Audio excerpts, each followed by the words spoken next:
Hola, ¿qué tal? Bienvenidos. Hoy nos vamos a meter de lleno en la historia secreta de los títeres. Y créanme, es una historia mucho, pero mucho más grande de lo que se imaginan. Y para empezar, lancemos una pregunta al aire. ¿Los títeres son cosa de niños? Porque, a ver, la mayoría pensamos en ellos como simples juguetes, ¿verdad? Pues esa idea es solo la punta del iceberg de una historia increíblemente rica. De hecho, para que se nos caiga esa idea de inmediato, les va un dato que lo cambia todo. En sus orígenes, los títeres no tenían nada que ver con juguetes. Para nada.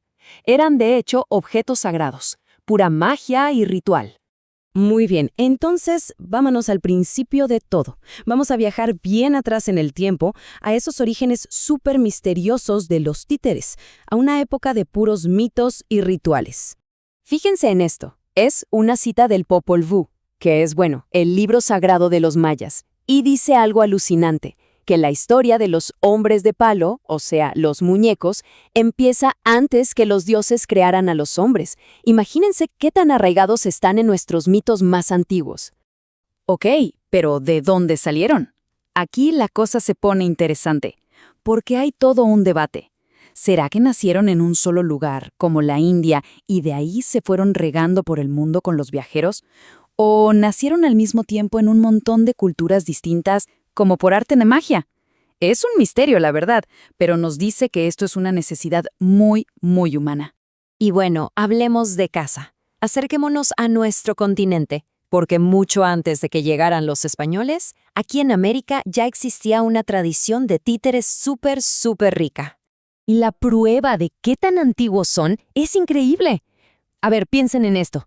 Encontraron un títere olmeca articulado que usaba un chamán para rituales de curación y tiene más de 3000 años.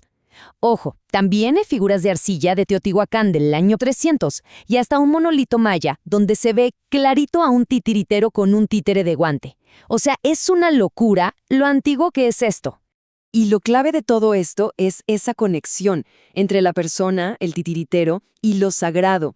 La mano humana le daba vida a un objeto que, como dijimos, no era un juguete. No, era un canal, un puente para hablar con los dioses, con los espíritus. El titiritero era, literalmente, el que hace hablar a los dioses. Pero toda esta historia con lo sagrado estaba a punto de dar un giro de 180 grados, porque la historia avanza y este arte se va a transformar en algo muy diferente, una herramienta de poder y a la vez de pura rebelión. Claro, llegan los europeos. ¿Y qué pasa?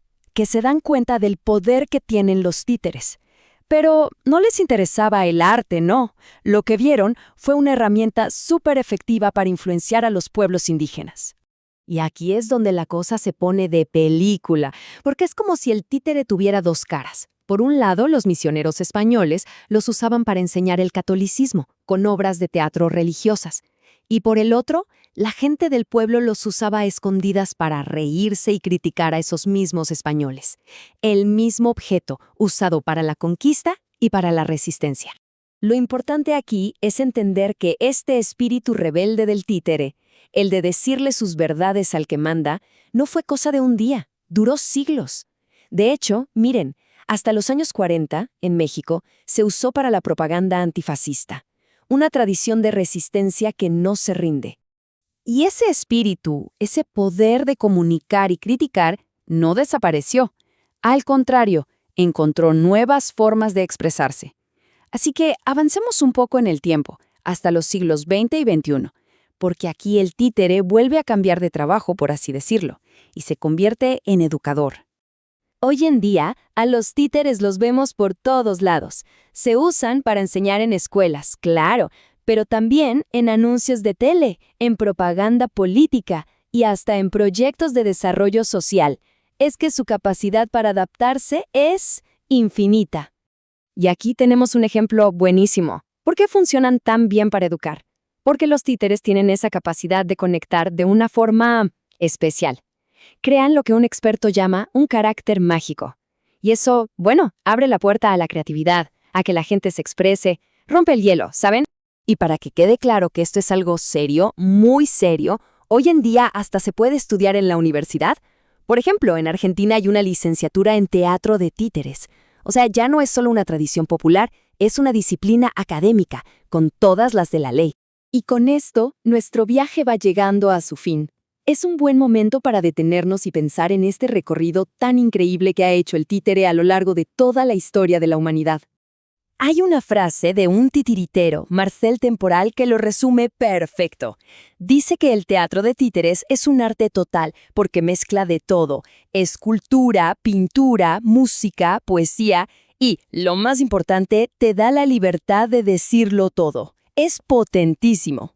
Entonces, para resumir, hemos visto al títere pasar de ser un objeto sagrado a un rebelde, a un maestro, a un artista. Su historia, al final, es nuestra historia. Es la historia de esa necesidad tan humana de darle vida a lo que no la tiene para, a través de eso, contar quiénes somos.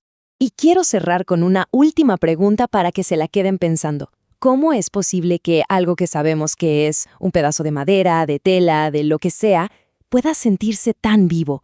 ¿Cómo nos puede llegar a emocionar tanto? En esa pregunta, creo que ahí está toda la magia de este arte. Bueno, y si les gustó este recorrido por la historia secreta de los títeres, ya saben qué hacer. Únanse al canal, dejen un me gusta que nos ayuda un montón y cuéntenos en los comentarios qué les pareció. Nos encanta leerlos. Nos vemos en la próxima.